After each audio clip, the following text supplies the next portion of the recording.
Hello friends, আজকের এই ভিডিওতে আমরা জানব বাচ্চাদের ব্যবহার হয় এমন একটি কমন মেডিসিনের ব্যাপারে, যার নাম হলো প্যারাসিটামল। অর্থাৎ আমরা জানব প্যারাসিটামল সিরাপের ব্যবহার এবং এই সিরাপ কখন দেওয়া যাবে এবং কীরকম মাত্রায় দেওয়া উচিত, এইসবের ব্যাপারে আমরা আজকে ফুল ডিটেলসে জানব। প্যারাসিটামল হলো অ্যানালজেসিক অ্যান্ড অ্যান্টিপাইরেটিক মেডিসিন, অর্থাৎ এটি ব্যথা কমাতে এবং জ্বর কমাতে ব্যবহার হয়। প্রথমে আমরা জানি পপুলার কিছু ব্র্যান্ড নেম। প্রথমে যেটা আসি সেটা হলো ক্যালপল এবং পি 250, 125, পাইরেজেসিক সিরাপ, পাইরেজেসিক ড্রপ, এইরকম কিছু পপুলার ব্র্যান্ড নেম, অর্থাৎ বাজারে বিভিন্ন রকম কোম্পানিতে পাওয়া যায়। এই সবগুলোর বিষয়ে বলা সম্ভব নয়, সবগুলো একই মেডিসিন, অর্থাৎ সবই প্যারাসিটামল, কিন্তু বিভিন্ন কোম্পানি বিভিন্ন নামে ম্যানুফ্যাকচারিং করে। অর্থাৎ পাইরিজেসিকেও প্যারাসিটামল আছে, ক্যালপলেও প্যারাসিটামল আছে, অর্থাৎ তার স্ট্রেংথটা অ্যাভেলেবেল কত ওটা জেনে নিতে হবে। 5 ml কত প্যারাসিটামল আছে, ঠিক আছে, যে কোনো ব্র্যান্ড নামে হতে পারে। আজকে আমি একটা পপুলার ব্র্যান্ড নেম, যেটার নাম হলো ক্যালপল, অর্থাৎ এটি জিএসকে কোম্পানি ম্যানুফ্যাকচারিং করে। আমি এই ক্যালপলের ব্যাপারে কথা বলবো।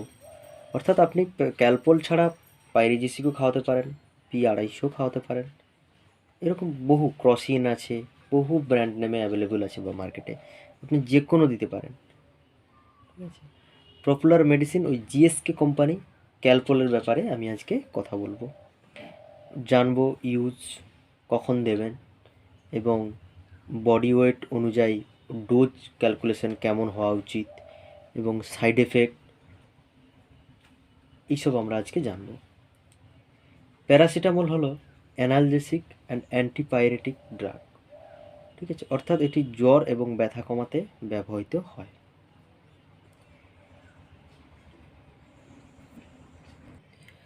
প্রথমে বলবো ড্রপের ব্যাপারে। প্রথম থেকেই আসি ড্রপ, অর্থাৎ কালপল ড্রপ 100 mg/ml, অর্থাৎ 1 ml ক্যালপল ড্রপে থাকে 100 mg প্যারাসিটামল। অর্থাৎ আরও একটা বিষয় এটা পরিষ্কার হয়ে যাওয়া উচিত, 20 ড্রপস অর্থাৎ 20 ফোঁটাতে 1 ml হয়।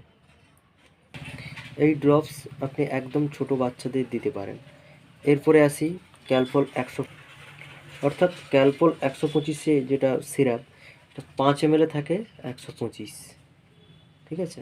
তারপর যেটা প্যারাসিটামল 250, মানে ক্যালপল 250, 250, ওটাতে 5 ml থাকে 250, অর্থাৎ 5 ml থাকে 250।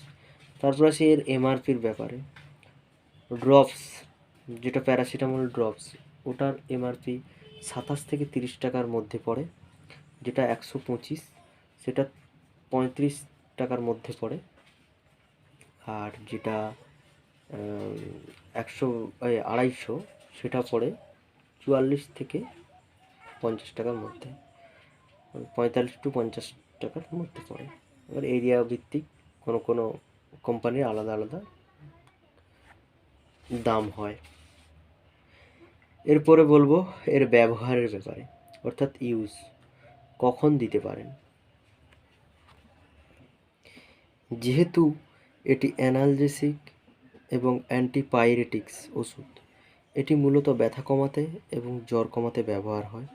যদি কোনো বাচ্চার শরীরের তাপমাত্রা স্বাভাবিকের চেয়ে বেশি থাকে, অর্থাৎ 99.5 বা তার থেকেও বেশি, অর্থাৎ 100 ডিগ্রি ফারেনহাইট, 101, 102 এরকম থাকে, তখন এই ওষুধ দিতে পারেন। অর্থাৎ টেম্পারেচার নর্মালে নিয়ে আসার জন্য এইটা দিতে পারেন। যদি কোনো বাচ্চা দেখুন কোথাও চোট লেগেছে, হালকা ব্যথা যন্ত্রণা, তখন এই ওষুধ আপনি দিতে পারেন। একটা কমন প্রবলেম বাচ্চাদের হয়, যেটা দেখবেন দাঁত ওঠাতে বা দাঁত পুরনো দাঁত পড়ে যায়, অর্থাৎ ক্যাভিটিস, দাঁতের যন্ত্রণা, এতে আপনি দিতে পারেন।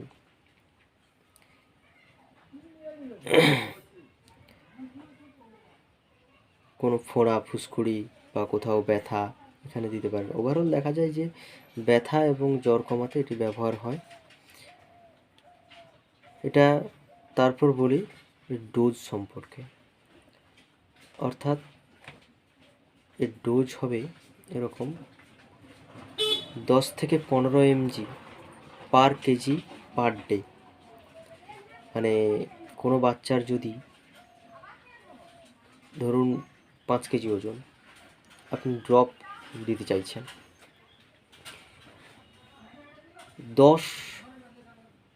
5 × 10 অর্থাৎ 10 × 5 = 50, অর্থাৎ আপনি 50 mg পার ডে দিতে পারেন। ওটা কেমন হবে? 3 ডিভাইডেড ডোজ, অর্থাৎ ওই 50 mg, 50 mg মানে কত ml হচ্ছে? ইচ ml মানে পার ml আপনার আছে, যেটা ড্রপ পার ml আছে 100 mg, তাহলে 0.5 ml দিতে পারেন। 0.5 ml = 10 ড্রপস। আমি আগেই বলেছি 1 ml = 20 ড্রপস, অর্থাৎ 0.5 ml = 10 ড্রপস, অর্থাৎ আপনি 4 থেকে 5 ফোঁটা করে সারাদিনে 3 বার দিতে পারেন। অর্থাৎ আপনি যদি সেরকম জ্বর থাকে তাহলে 30 পর্যন্ত আপনি দিতে পারেন পার কেজি পার ডে। তাহলে কত হবে? যদি 30 mg করে দেওয়া হয়, 5 × 3 = 15, 150 mg, অর্থাৎ 5 কেজি যদি বাচ্চার ওজন হয়, 10 ফোঁটা করে আপনি 3 বার দিতে পারেন। ওকে, এরপরেও যদি দেখছেন যে বাচ্চার জ্বর কমছে না, তাহলে কি করবেন? গা হাত পা পুরো ভিজে কাপড় করে পুরো মুছিয়ে দেবেন, কিছুক্ষণের মধ্যেই জ্বর কমে যাবে। এরপরেও যদি না জ্বর কমে, তাহলে কোনো বড় ডাক্তারবাবুর প্রিপারেশান নিন। এটা শুধু ইমার্জেন্সি মেনটেনের জন্য, যে ধরুন হঠাৎ করে রাতে জ্বর এসে গেছে, বাড়িতে ওষুধ খাওয়ানো, মানে হঠাৎ করে ডাক্তারবাবুর কাছে না গিয়ে হঠাৎ করে আপনি এটা করতে পারেন। কারণ অনেক সময় দেখা যায় যাদের বাড়িতে ছোট বাচ্চা আছে, তাদের এই ধরনের সমস্যা প্রচুর ভোগ করতে হয়। কারণ বাচ্চার হঠাৎ করে জ্বর চলে আসে, তখন হঠাৎ করে নিয়ে যাওয়া যায় না। কিন্তু এই সিরাপ, এটা আপনি প্রেসক্রিপশন বিনা আপনি কিনতে পারেন, মানে যে প্রেসক্রিপশন নিয়ে গিয়ে কিনতে হবে এরকম নয়, এটা বিনা প্রেসক্রিপশানে, না প্রেসক্রিপশান নিয়ে গেলেও দেয়। এই মেডিসিন ইউজ করা যায় বিনা প্রেসক্রিপশানে, অর্থাৎ আপনি এটা কিনতে পারেন। খুব সেফ মেডিসিন। আর আমি তো বলবো প্রত্যেকটা বাচ্চা, যাদের বাড়িতে প্রত্যেকটা বাচ্চা আছে, এর জন্য, ছোট বাচ্চাদের জন্য এটা রাখা উচিত সব সময়ের জন্য। এরপরে বলি এর সাইড এফেক্টগুলি। কমন কিছু সাইড এফেক্ট, যেমন হয়তো বাচ্চাকে খাইয়েছেন, বমি করে দিয়েছে, ভমিটিং হতে পারে, পেট ব্যথা হতে পারে। কোনো বাচ্চাদের দেখা গেছে প্যারাসিটামলে অ্যালার্জি থাকে, অর্থাৎ স্কিন র্যাশ, তখন দেখা গেছে দিতে পারেন, দেওয়া যাবে না। যদি স্কিন র্যাশ আসে তাহলে কিন্তু কোনোভাবেই দেওয়া যাবে না প্যারাসিটামল, অন্য কিছু তখন ভাবতে হবে। যে কোনো সাইড এফেক্ট যদি দেখা যায়, যে ধরুন অনেক সময় দেখা গেছে কি, যে কি বলা যায়, গোটা গা হাত পা ফুলে গেছে, হতে পারে, যে কোনো ডাক্তারবাবুর তখন পরামর্শ নিন। ঠিক আছে? কোনো বাচ্চাদের ছোটোবেলা থেকে একটা সমস্যা থাকে, সেটা মানে কি বলা যায়, যেটাকে খিঁচুনি বলে। মানে জ্বর এসে গেলেই খিঁচুনি হয়, হালকা টেম্পারেচার এসে গেছে, দেখছেন খিঁচুনি হচ্ছে, তখন কিন্তু এটা খুব কার্যকরী ওষুধ। তখন এটা আপনাকে বাড়িতে রাখতেই হবে, কারণ জ্বর কোনোভাবেই বাড়ানো যাবে না। জ্বর যদি বাড়ে তখনই কিন্তু সমস্যাটা বাড়বে। অতএব জ্বর যেন কম থাকে, এই জন্য বলি এই ওষুধ বাড়িতে সবসময়ের জন্য রাখার দরকার। যাদের বাড়িতে ছোট বাচ্চা আছে সবসময়ের জন্য রাখার দরকার আছে। এই ধরনের মেডিকেল রিলেটিভ এবং হেল্পফুল ভিডিও পাওয়ার জন্য আমার এই চ্যানেলটিকে সাবস্ক্রাইব করে রাখুন পরবর্তী নতুন ভিডিও পাওয়ার জন্য।